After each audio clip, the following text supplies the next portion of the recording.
రహస్య ప్రార్థన రోడ్డెక్కిన కారణం ఏంటో తెలుసా? నీ బిడ్డలమయ్యిండి కూడా మేము వేరుబాటు జీవితం సాధన చేయట్లేదు, మేము ప్రత్యేకంగా బతకట్లేదు, అందరిలాగానే బతికేస్తున్నాం. ఒక ప్రతిష్ట లేదు, ఒక పరిశుద్ధత లేదు, ఒక వైరాగ్యం లేదు, ఒక ఉపేక్ష లేదు, ఒక సమర్పణ లేదు.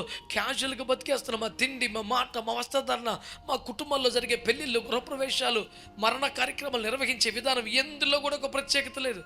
అంత సాధారణ మనుషులు చేసినట్లే జరిగిపోతుంది. ఇలా జరగకూడదు కదా. నీ కొరకు ప్రత్యేకమైన వాళ్ళంగా బ్రతకాలి కదా.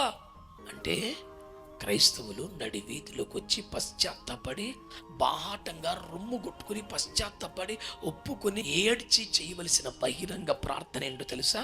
ఈరోజు మొదలుకొని నీకు ప్రతిష్ఠితులంగా జీవిస్తాం, ఒక సమర్పణలో బ్రతుకుతాం, ఒక ప్రత్యేకంగా బ్రతుకుతాం, వేరుబాటు జీవితాన్ని సాధన చేస్తాం అని తీర్మానము మోకాళ్ళ మీద కన్నీళ్లతో చేయడానికి రోడ్డెక్కించాడు దేవుడు.